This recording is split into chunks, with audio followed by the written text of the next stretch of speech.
voyez que quand vous voyez que la grande distribution va vendre à partir aujourd'hui pour certains, mais sinon à partir de lundi, des centaines de milliers et des millions de masques et que vous galérez pour en trouver une dizaine. Voilà, en fait, c'est bien le problème et c'est ce qui aujourd'hui est très compliqué. Il faut imaginer qu'on a été face à des patients qui étaient des patients fragiles, qui nous disaient: je dois aller faire ma séance de chimio à l'hôpital, je suis mort de trop. Et c'est des patients auxquels on s'est attaché aussi. Et nous, la mort dans l'âme, on devait leur dire: j'ai rien pour vous. Donc imaginez notre détresse aujourd'hui quand on ne comprend pas comment on a pu priver des soignants et priver des gens malades et fragiles. On ne comprend pas comment d'un seul coup la grande distribution a pu réunir un stock de 400 millions de masques. 400 millions de masques, c'est absolument monstrueux. Où ils étaient ces masques avant?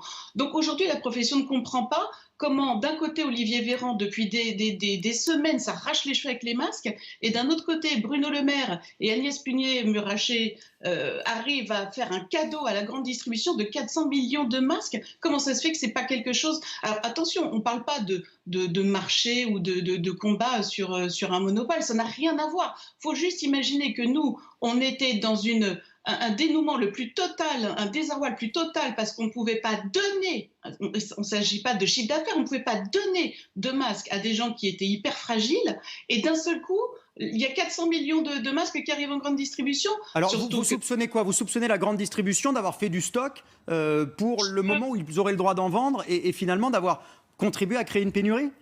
Je ne vais pas aller sur ce terrain-là parce qu'il est un petit peu trop dangereux. En revanche, je ne comprends pas pourquoi il n'y a pas une organisation de l'État pour réquisitionner ce stock et faire en sorte qu'il soit correctement distribué.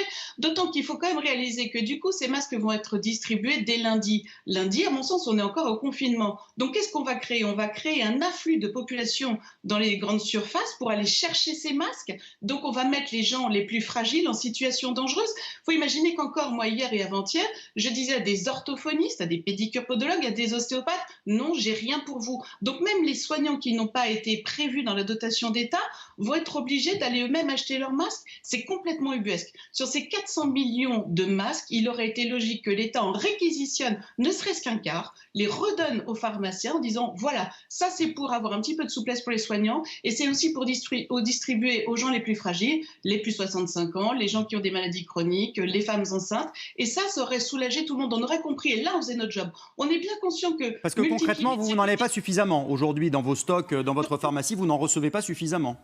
Mais bien sûr que non. Multiplier les circuits de distribution pour les rendre accessibles à tous, c'est quelque chose qu'on peut entendre. Mais nous déshabiller, nous enlever la possibilité d'offrir ces masques pour que la grande distribution puisse quasiment en avoir un monopole et les vendre, c'est impossible à entendre.